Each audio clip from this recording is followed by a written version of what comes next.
Le régime iranien a été écrasé, et les rues de Téhéran explosent de joie. Lors de l'une des plus grandes attaques militaires de l'histoire moderne, les États-Unis et Israël ont lancé l'opération Fureur épique, effectuant près d'1 millier de frappes en une seule nuit. Cette attaque historique a éliminé l'ayatollah, son successeur désigné, ainsi que plus de 40 des principaux généraux et responsables iraniens en une seule fois. Le dictateur ayant exercé le plus long mandat au monde est parti, et le régime qui a dirigé l'Iran pendant 46 ans pourrait être tombé avec lui. Voyons exactement comment cela s'est passé, en commençant par la première frappe de missile. Vers 9h30 heure iranienne, soit environ 2h du matin, heure de l'Est, des explosions ont commencé à Téhéran. Le président Trump avait lancé ce qu'il appelait l'opération Fureur épique. En quelques minutes, les premiers missiles ont frappé. Voici les conséquences. آقا زدن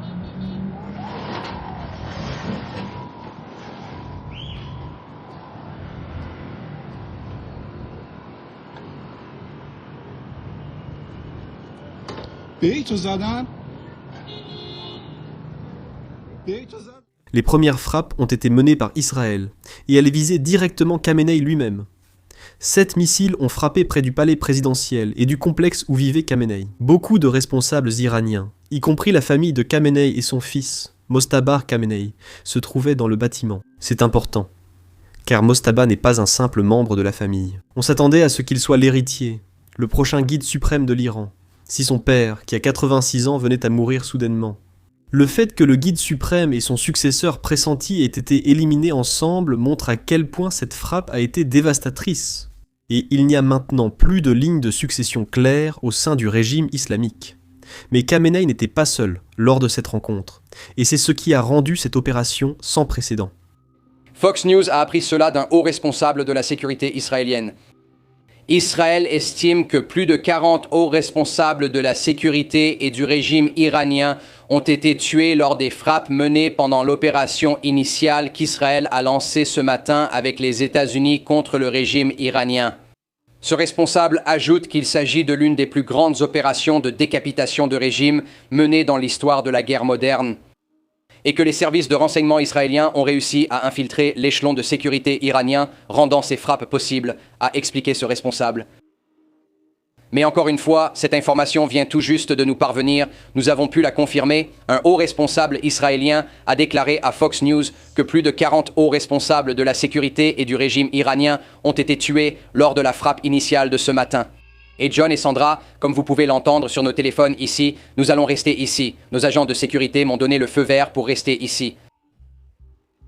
Tel Aviv est actuellement attaqué. Dernière nouvelle, le guide suprême iranien, l'ayatollah Khamenei, a été tué. Nous annonçons maintenant en exclusivité que 40 hauts responsables du régime ont également été tués lors des frappes. Le guide suprême se trouvait en réunion avec des hauts responsables dans sa structure en surface, dans le complexe du bureau du guide suprême, lorsque Israël l'a frappé. Les services de renseignement américains et israéliens préparaient cette attaque depuis des mois. Mais lorsqu'ils ont vu l'occasion d'éliminer une grande partie du gouvernement en une seule frappe, ils ont lancé l'opération complète. Nous savons qu'environ 40 personnes occupant des postes de direction ont été éliminées. Nous n'avons pas encore tous les noms, mais voici ce que nous savons. Amir Ali Hazidas. Il était le commandant de la force aérospatiale des gardiens de la Révolution, en gros le responsable des missiles balistiques et des satellites que l'Iran envoie dans l'espace. Le prochain est Ali Samkhani. Il était l'ancien chef du Conseil suprême de sécurité nationale et l'une des figures les plus puissantes du régime actuellement. Ensuite, il y a Hossein Salami, adjoint aux forces de l'ordre et de sécurité, le commandant de la force de défense aérienne, le chef du SNP et le chef du renseignement. Vous pouvez lire tous les noms parce que je suis sûr que je vais les écorcher. Donc, il vaut mieux que vous les lisiez vous-même. L'essentiel ici est que ces personnes dirigèrent le renseignement militaire, le programme nucléaire et les services de sécurité iraniens. Le régime a perdu plus que son chef et son successeur. Ils ont perdu beaucoup de personnes qui étaient essentiellement responsables de assurer le fonctionnement du régime, de donner des ordres lorsque le guide suprême n'était pas joignable, ou de s'assurer qu'ils avaient suffisamment de missiles balistiques pour pouvoir créer une dissuasion. Tout ce que vous pouvez imaginer. Beaucoup de ces personnes ont joué un rôle majeur dans les décisions que le régime a prises au cours des 47 dernières années. Et maintenant, ils ne sont plus là à cause d'une seule frappe. Maintenant, vous pourriez vous attendre à ce que les Iraniens soient en deuil. Après tout, cet homme les a dirigés pendant plus de 30 ans. Mais ce n'est pas exactement ce qui se passe dans les rues de Téhéran. Écoutez plutôt.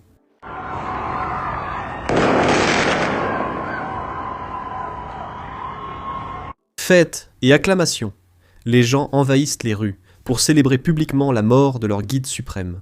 Parce que même ceux qui n'ont pas vraiment grand-chose contre la République islamique n'aiment pas le guide suprême, car c'était un tyran. Il a tué des Iraniens à plusieurs reprises simplement parce qu'il voulait manifester pacifiquement. Et une grande partie du public iranien sait quel genre d'homme il est. Soit ils connaissent quelqu'un qui est mort, soit quelqu'un dans leur famille est mort à cause des ordres donnés par Khamenei. Cela ne veut pas dire que tout le monde le déteste. Je suis sûr qu'il y a un petit pourcentage de personnes qui soutiennent fortement le régime islamique, qui n'ont rien contre cet homme, ou qui sont peut-être même de fervents partisans. Mais dans l'ensemble, une grande partie de la société iranienne n'aimait pas Ali Khamenei. Et malgré cela, il a réussi à rester au pouvoir pendant plus de 30 ans. C'est complètement fou. Il faut noter que les responsables iraniens et les médias d'État nient toujours la mort du guide suprême.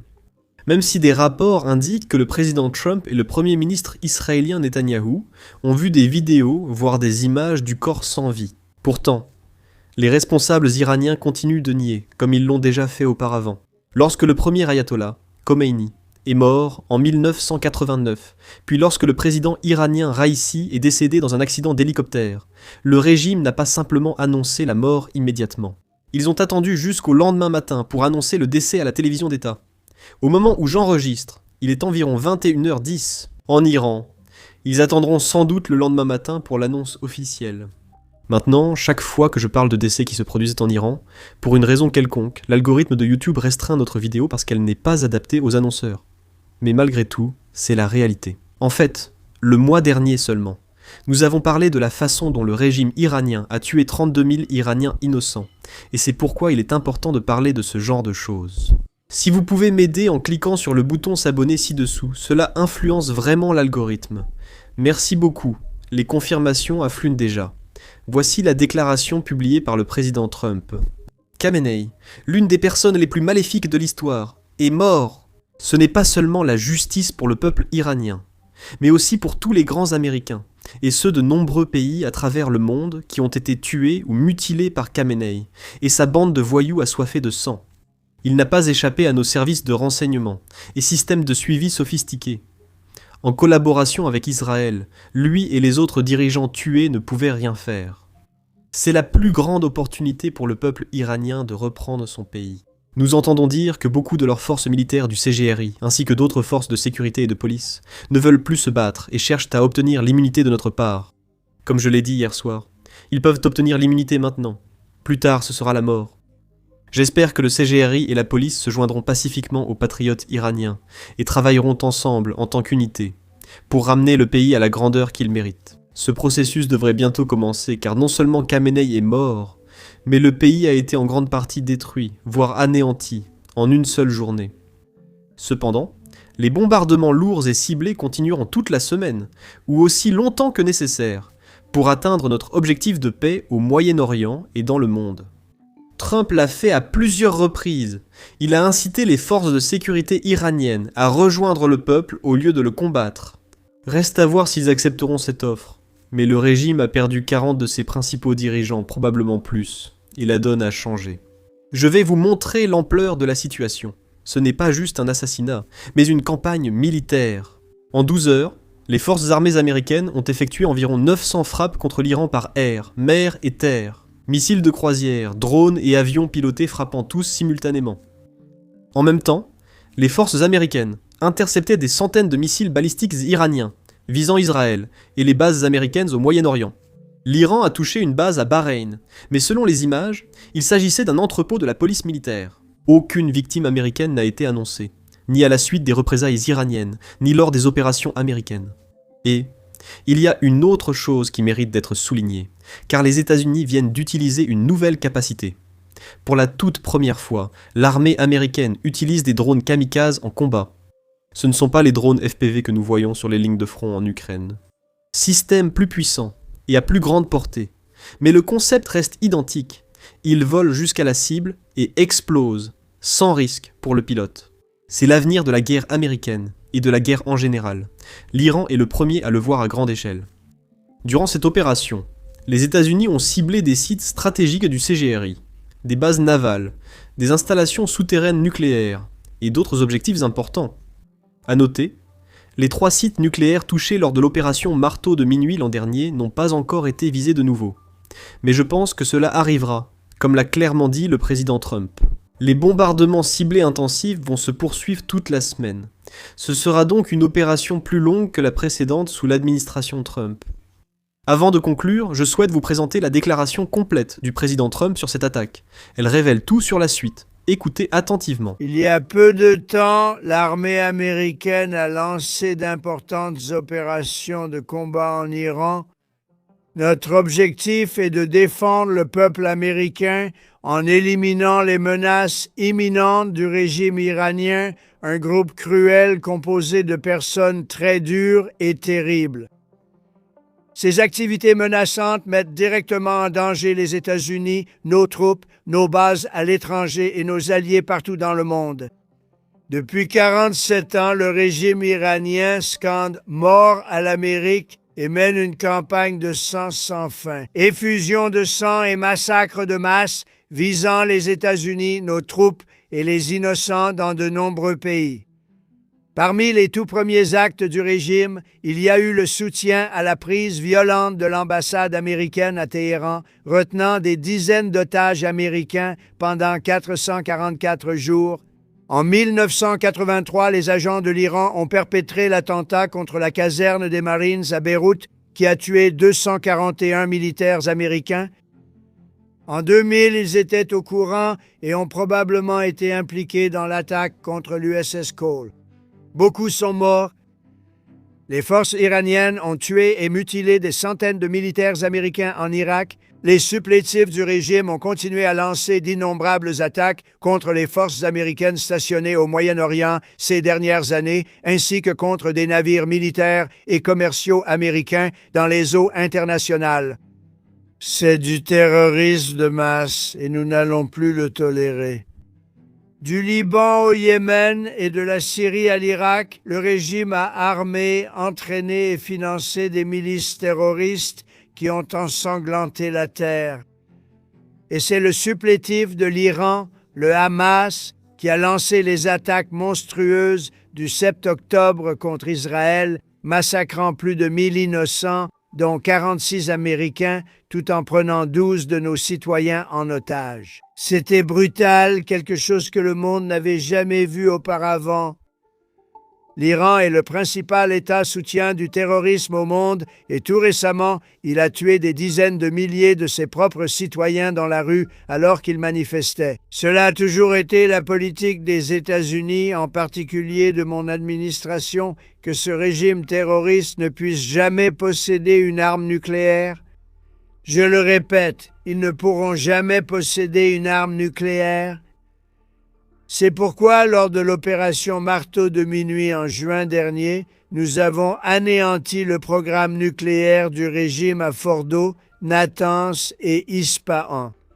Après cette attaque, nous les avons avertis de ne jamais reprendre leur quête malveillante d'armes nucléaires et nous avons cherché à conclure un accord à plusieurs reprises. Nous avons essayé. Ils voulaient le faire. Ils ne voulaient pas le faire. Encore une fois, ils voulaient le faire. Ils ne voulaient pas le faire. Ils ne savaient pas ce qui se passait. Ils voulaient juste faire le mal. Mais l'Iran a refusé, comme il l'a fait pendant des décennies et des décennies. Ils ont rejeté toutes les occasions de renoncer à leurs ambitions nucléaires et nous ne pouvons plus le supporter. Au lieu de cela, ils ont tenté de reconstruire leur programme nucléaire et de continuer à développer des missiles à longue portée. Cela peut désormais menacer nos très bons amis et alliés en Europe, nos troupes stationnées à l'étranger et pourrait bientôt atteindre le territoire américain. Imaginez simplement à quel point ce régime serait enhardi s'il possédait un jour des armes nucléaires et s'il était réellement armé de telles armes pour faire passer son message. Pour ces raisons, l'armée des États-Unis mène une opération massive et continue afin d'empêcher cette dictature très malveillante et radicale de menacer l'Amérique et nos intérêts fondamentaux en matière de sécurité nationale. Nous allons détruire leurs missiles et raser leur industrie de missiles. Elle sera totalement, encore une fois, anéantie. Nous allons anéantir leur marine. Nous allons faire en sorte que les relais terroristes de la région ne puissent plus déstabiliser la région ou le monde, ni attaquer nos forces, et qu'ils ne puissent plus utiliser leurs EEI ou bombes artisanales, comme on les appelle parfois, pour blesser grièvement et tuer des milliers et des milliers de personnes, y compris de nombreux Américains. Et nous veillerons à ce que l'Iran n'obtienne pas d'armes nucléaires. C'est un message très simple. Ils n'auront jamais d'armes nucléaires. Ce régime apprendra bientôt que personne ne doit défier la force et la puissance des forces armées des États-Unis. J'ai construit et reconstruit notre armée lors de ma première administration et il n'existe aucune armée sur Terre qui s'approche de sa puissance, de sa force ou de sa sophistication. Mon administration a pris toutes les mesures possibles pour minimiser les risques pour le personnel américain dans la région. Malgré cela, et je ne fais pas cette déclaration à la légère, le régime iranien cherche à tuer. La vie de courageux héros américains pourrait être perdue et nous pourrions avoir des victimes. Cela arrive souvent en temps de guerre, mais nous ne faisons pas cela pour le présent. Nous le faisons pour l'avenir et c'est une mission noble. Nous prions pour chaque membre des forces armées alors qu'ils risquent leur vie avec abnégation afin de garantir que les Américains et nos enfants ne seront jamais menacés par un Iran doté de l'arme nucléaire. Nous demandons à Dieu de protéger tous nos héros en danger et nous avons confiance qu'avec son aide, les hommes et les femmes des forces armées l'emporteront. Nous avons les meilleurs du monde. Aux membres des gardiens de la révolution islamique, aux forces armées et à toute la police, je dis ce soir que vous devez déposer vos armes et bénéficier d'une immunité totale ou sinon faire face à une mort certaine. Alors déposez vos armes, vous serez traités équitablement avec une immunité totale ou vous ferez face à une mort certaine. Enfin, au grand et fier peuple d'Iran, je dis ce soir que l'heure de votre liberté est arrivée. Restez à l'abri, ne quittez pas votre domicile, il est très dangereux de sortir, des bombes vont tomber partout. Quand nous aurons terminé, reprenez le contrôle de votre gouvernement, il sera à vous. Ce sera probablement votre seule chance pour des générations. Pendant des années, vous avez sollicité l'aide de l'Amérique sans jamais l'obtenir. Aucun président n'était prêt à faire ce que je suis prêt à faire ce soir. Désormais, vous avez un président qui vous donne ce que vous voulez. Alors voyons comment vous allez réagir. L'Amérique vous soutient avec une force écrasante et une puissance dévastatrice. C'est maintenant le moment de prendre le contrôle de votre destin et de libérer l'avenir prospère et glorieux qui est à votre portée. C'est le moment d'agir. Ne le laissez pas passer. Que Dieu bénisse les hommes et les femmes courageux des forces armées américaines. Que Dieu bénisse les États-Unis d'Amérique. Que Dieu vous bénisse tous. Merci.